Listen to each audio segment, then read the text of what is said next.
അവിടെ ഉണ്ടായിരുന്നു സതീഷ് കൃഷ്ണസേൽ. ദീപക് മലയമ്മ, സതീഷ് കൃഷ്ണസേൽ കേരളത്തിന്റെ 141ാമത് MLA പോലെയാണ് നമുക്കൊപ്പം തുടർന്നത്, ശരിക്കും അല്ലേ? പറയാൻ അദ്ദേഹം ഇപ്പോൾ സ്ഥിരീകരിച്ചിരിക്കുന്നത് മൃതദേഹത്തിന്റെ ഭാഗങ്ങൾ കണ്ടെത്തി കഴിഞ്ഞിട്ടുണ്ട്. ഒപ്പം തന്നെ അല്പം മൃതദേഹഭാഗങ്ങൾ ആ വാഹനത്തിനകത്ത് ഉണ്ട് എന്നുള്ള സംശയം കൂടി പ്രകടിപ്പിക്കുകയും ചെയ്യുന്നുണ്ട്. അതുകൊണ്ട് തന്നെ കൂടുതൽ പരിശോധനകളിലേക്ക് കടക്കുമെന്നുള്ളത് തന്നെയാണ് അദ്ദേഹം പറയുന്നത്. ഒപ്പം തന്നെ നേരത്തെ തന്നെ കർണാടക, പ്രത്യേകിച്ച് ഉത്തര കന്നഡ ജില്ലാ ഭരണകൂടം വ്യക്തമാക്കിയിരുന്ന ഒരു കാര്യമെന്ന് പറയുന്നത്. ദീപകിലേക്ക് നമുക്ക് തിരികെ എത്താം. ദീപക് മലയമ്മ, AK അഭിലാഷം തുടരുന്നുണ്ട്. AK അഭിലാഷ്, തെരച്ചിലിൽ കിട്ടിയത് അർജുന്റെ മൃതദേഹമാണ് എന്നത് ഉറപ്പിക്കാനുള്ള ശാസ്ത്രീയ പരിശോധന നടത്തുമെന്നാണ് ഇപ്പോൾ MLA സതീഷ് കൃഷ്ണസേൽ പറഞ്ഞത്. എന്നാൽ ക്യാബിനുള്ളിൽ കണ്ടെത്തിയ ദേഹഭാഗമായതിനാൽ അത് അർജുനാണ് എന്നുള്ള രീതിയിൽ തന്നെയല്ലേ കാര്യങ്ങൾ ഇപ്പോൾ മുന്നോട്ട് പോകുന്നത്? തീർച്ചയായിട്ടും അതിന് തന്നെയാണ് സാധ്യത. പക്ഷേ ഇത് ശാസ്ത്രീയമായി തന്നെ സ്ഥിരീകരിക്കേണ്ടതുണ്ട്. കാരണം കഴിഞ്ഞ 71 ദിവസമായി കാണാതെ പോയ ഒരാൾ കൂടിയാണ്. അതുകൊണ്ട് തന്നെ വലിയ തരത്തിൽ മാധ്യമ ശ്രദ്ധയടക്കം പിടിച്ചുപറ്റിയ ഒരു സംഭവം കൂടി എന്നുള്ള നിലയിൽ ഇത് കൃത്യമായും ശാസ്ത്രീയ പരിശോധനയും DNA പരിശോധനയും ഒക്കെ നടത്തിയതിന് ശേഷം മാത്രമേ ഈ കാര്യത്തിൽ ഒരു സ്ഥിരീകരണം നൽകാൻ കഴിയൂ. കാരണം അർജുൻ്റെ കൂടെ മറ്റാരെങ്കിലും ഉണ്ടായിരുന്നോ എന്നുള്ള കാര്യത്തിലൊന്നും ഇപ്പോൾ നമുക്ക് കൃത്യമായി പറയാൻ കഴിയില്ല. അർജുൻ മാത്രമായിരുന്നു ട്രക്കിലുണ്ടായിരുന്നത് എന്നാണ് മനാഫ് അടക്കമുള്ള ആളുകൾ പറയുന്നത്. സഹായിയായിട്ട് ആരും ഉണ്ടായിരുന്നില്ല എന്ന് കൂടി പറയുന്നു. പക്ഷേ ഈ ട്രക്കിൽ മറ്റാരെങ്കിലും അർജുൻ്റെ കൂടെ ഉണ്ടായിരുന്നു എന്നുള്ള കാര്യത്തിലൊന്നും നമുക്കിപ്പോൾ ഉറപ്പ് പറയാൻ കഴിയില്ല എന്നുള്ള വസ്തുതയാണ്. ഏതായാലും ഇപ്പോൾ ഈ അർജുൻ തന്നെയാണ് ഈ ട്രക്കിലുള്ളത് എന്നുള്ള ഒരു നിഗമനത്തിൽ തന്നെയാണ് ഇപ്പോൾ നമ്മൾ ഉള്ളത്.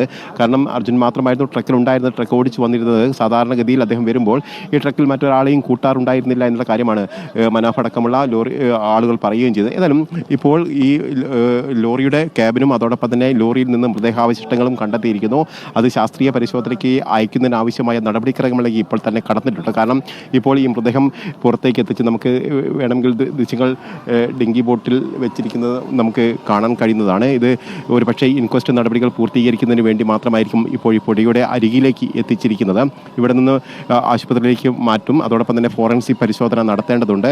അതോടൊപ്പം തന്നെ ഈ DNA പരിശോധന നടത്തിയതിന് ശേഷം മാത്രമാണോ ഈ മൃതദേഹം ബന്ധുക്കൾക്ക് വിട്ടു നൽകുക എന്നുള്ള കാര്യത്തിൽ നമുക്ക് ഉറപ്പില്ല. കാരണം DNA പരിശോധന പൂർത്തീകരിക്കണമെങ്കിൽ അതിന് റിസൾട്ട് കിട്ടണമെങ്കിൽ ഏതാണ്ട് 4 മുതൽ 5 ദിവസം വരെ വേണ്ടിവരുമെന്നുള്ള കാര്യമാണ്. മൂന്ന് പേരെ കാണാതായിട്ടുണ്ട്. അഭിലാഷ്, ഈ അപകടത്തിൽ 3 പേരെ കാണാതായതാണ്. അർജുൻ അടക്കം 3 പേരെ കാണാതായി എന്നുള്ളതാണ് ഇപ്പോൾ അവിടെ ഔദ്യോഗികമായി തന്നെ അവർക്ക് പോലീസിന് നൽകേണ്ട വിവരം. അതിൽ ലോകേഷ് ഉണ്ട്, ജഗന്നാഥനുണ്ട്, പിന്നെ നമ്മുടെ അർജുനുമുണ്ട്. അപ്പോൾ ഈ 3 പേരെ കാണാതായ സാഹചര്യത്തിൽ DNA പരിശോധനയിലൂടെ സ്ഥിരീകരിച്ചതിന് ശേഷമല്ലേ മൃതദേഹം വിട്ടുകൊടുക്കാൻ സാധിക്കൂ?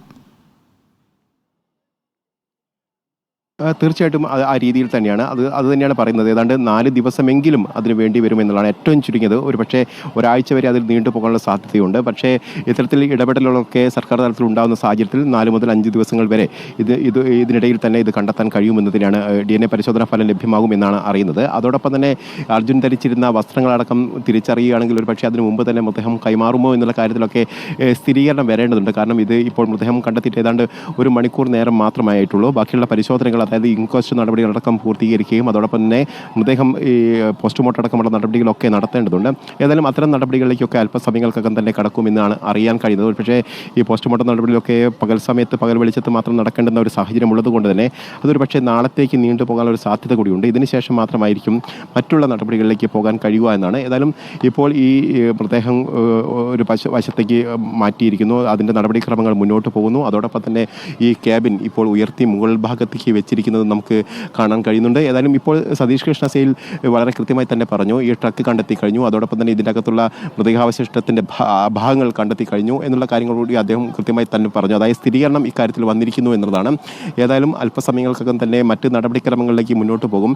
അതോടൊപ്പം തന്നെ ഈ ഇപ്പോൾ കണ്ടെത്തിയിരിക്കുന്ന വാഹനത്തിൻ്റെ ഭാഗങ്ങൾ ഒരു ഘട്ടത്തിൽ ഈ കരയിലേക്ക് മാറ്റുമെന്നായിരുന്നു കരുതിയെങ്കിൽ ഇപ്പോഴും അത് ഈ ഡ്രഡ്ജറിൽ തന്നെ, അതിൻ്റെ ക്രെയിനിൽ തന്നെ തൂക്കിയിട്ടിരിക്കുന്ന നിലയിൽ തന്നെയാണ് ഉള്ളത്. മറ്റ് നടപടിക്രമങ്ങൾ എന്തെങ്കിലും ഉണ്ടോ എന്നുള്ള കാര്യത്തിൽ നമുക്ക് അറിയില്ല. ഏതായാലും ഈ ഭാഗങ്ങൾ ഒരു പക്ഷേ ഉയർത്തി മുകൾ ഭാഗത്തേക്ക് റോഡിലേക്ക്, ദേശീയപാതയിലേക്ക് എത്തിക്കാനുള്ള നീക്കം അല്പസമയങ്ങൾക്കകം തന്നെ ഉണ്ടാവും. ഏതായാലും മനാഫ് അടക്കം ജിതിനടക്കമുള്ള ആളുകൾ ഇവിടെയുണ്ട്. വൈകാരികമായി തന്നെയാണ് അവർ ഈ ഘട്ടത്തിൽ ഇടപെടുന്നത് എന്നുള്ളതും നമുക്ക് മനസ്സിലാക്കാൻ കഴിയുന്നൊരു കാര്യമാണ്. കാരണം ഈ അർജുൻ്റെ ട്രക്കും അർജുൻ്റെ വാഹനവും കണ്ടെത്താൻ കഴിയുമോ എന്നുള്ള സംശയം ഇന്ന് രാവിലെ മുതൽ തന്നെ ഉണ്ടായിരുന്നു. അതായത് ഇന്നോടുകൂടി ഈ തെരച്ചിൽ അവസാനിപ്പിക്കുമെന്നുള്ള ചില അഭ്യൂഹങ്ങൾ കഴിഞ്ഞ ദിവസങ്ങളെ പോലെ ഇന്നും പ്രചരിച്ചിരുന്നു. കാരണം ഇനിയും ഇത് മുന്നോട്ട് കൊണ്ടുപോകുന്നതിൽ കാര്യമുണ്ട്. പ്രധാനമായും കോൺടാക്ട് പോയിന്റ് 4 കേന്ദ്രീകരിച്ച് കേന്ദ്രീകരിച്ച് ഈ ട്രക്ക് ഉണ്ടാവാനുള്ള സാധ്യതയുണ്ട് എന്നുള്ളൊരു നിഗമനത്തിലായിരുന്നു അവസാന നിമിഷം. അവിടെയും പരിശോധന നടത്തിയപ്പോൾ ഈ ട്രക്ക് കണ്ടെത്താൻ കഴിയാതിരുന്നതോടുകൂടി ഇനി ഈ പരിശോധന കൊണ്ട് എന്തെങ്കിലും തെരച്ചിൽ കൊണ്ട് എന്തെങ്കിലും കാര്യമുണ്ടോ എന്നുള്ള കാര്യത്തിലടക്കം ചോദ്യങ്ങൾ ഉയർന്നു വരികയും ചെയ്തിരുന്നു. ഏതായാലും ചില മാധ്യമങ്ങളടക്കം ഈ കാര്യങ്ങൾ പരസ്പരം ചോദിക്കുകയും ഇനിയും എത്ര നാൾ ഇങ്ങനെ മുന്നോട്ട് പോകാൻ കഴിയുമെന്നുള്ള കാര്യങ്ങൾ ചോദിക്കുകയും ചെയ്യുന്ന ഘട്ടത്തിലാണ് ഇന്നിപ്പോൾ ഈ കോൺടാക്ട് പോയിന്റ് 2 കേന്ദ്രീകരിച്ചുള്ള തെരച്ചിൽ നടത്തുകയും നമ്മൾ കാത്തിരുന്ന അർജുനെ കണ്ടെത്തുകയും അതോടൊപ്പം തന്നെ ട്രക്ക് കണ്ടെത്തുകയോ ചെയ്തിരിക്കുന്നത്. ഏതായാലും 1 മണിക്കൂർ മാത്രമാണ് ഇപ്പോൾ ഈ ട്രക്ക് കണ്ടെത്തിയിട്ട് ഏതായാലും അടുത്ത ഘട്ടത്തിലേക്ക്, അതായത് അടുത്ത നടപടികളിലേക്ക് കടക്കാനുള്ള ഒരു സമയം കൂടിയാണ് ഇപ്പോഴുള്ളത്. അതായത് പോലീസ് ഉദ്യോഗസ്ഥരും അതോടൊപ്പം തന്നെ മറ്റുള്ള ആളുകളും ഒക്കെ ഇവിടെ എത്തിച്ചേർന്നിട്ടുണ്ട്. അഭിലാഷ്, അവിടെ ആ ട്രക്കിന്റെ ഭാഗം, അതായത് മുകൾ ഭാഗം കാണുന്ന രീതിയിൽ തന്നെ അത് ഉയർത്തി വെച്ചിരിക്കുകയാണ്. നേരത്തെ ടാങ്കറിന്റെ അവശിഷ്ടങ്ങളായാണ് നമ്മുടെ മുന്നിലേക്ക് വന്നത്. ചിതറിത്തെറിച്ച രീതിയിൽ പലയിടങ്ങളിൽ നിന്നാണ് ടാങ്കറിന്റെ ഭാഗങ്ങൾ, മറ്റൊരു ബുള്ളറ്റ് ടാങ്കർ കൂടി അവിടെ അപകടത്തിൽപ്പെട്ടിരുന്നല്ലോ, അതിന്റെ ഭാഗങ്ങളായാണ് കണ്ടത്. ഇപ്പോൾ അർജുന്റെ വാഹനം അത് കരയിലേക്ക്, അധിക ദൂരമില്ല, കരയിലേക്ക് മാറ്റിയിടുന്നുണ്ടോ?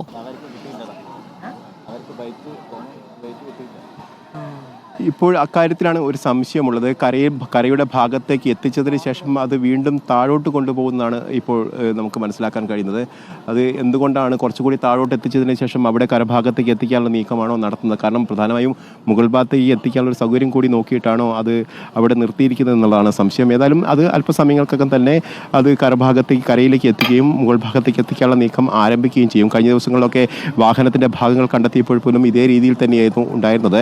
പുറത്തുനിന്ന് കയറിട്ട് വലിച്ച് മുകളിലേക്ക് കയറ്റുന്നതായിരുന്നു നമ്മൾ കണ്ടത്. ഏതായാലും ഇപ്പോൾ ഈ വാഹനം അർജുൻ്റേതാണ് എന്ന് കൃത്യമായി തന്നെ സ്ഥിരീകരിച്ചിരിക്കുന്നു. അതിൻ്റെ മുകൾ ഭാഗം ഉയർത്തിയപ്പോൾ, അതായത് ഏതാണ്ട് 1 അടി തന്നെ ഉയർന്നപ്പോൾ തന്നെ നമുക്കത് വ്യക്തമാവുകയും ചെയ്തിരുന്നു. മനാഫടക്കമുള്ള ആളുകൾ അവിടെ നിൽക്കുന്നുണ്ടായിരുന്നു. അവർ കാരണം ഈ ട്രക്കിൻ്റെ ഭാഗങ്ങൾ വെള്ള നിറത്തിലുള്ള ആ ഭാഗമായിരുന്നു ഉയർത്തിക്കൊണ്ടുവന്നപ്പോൾ ആദ്യം മുകളിലേക്ക് വന്നത്.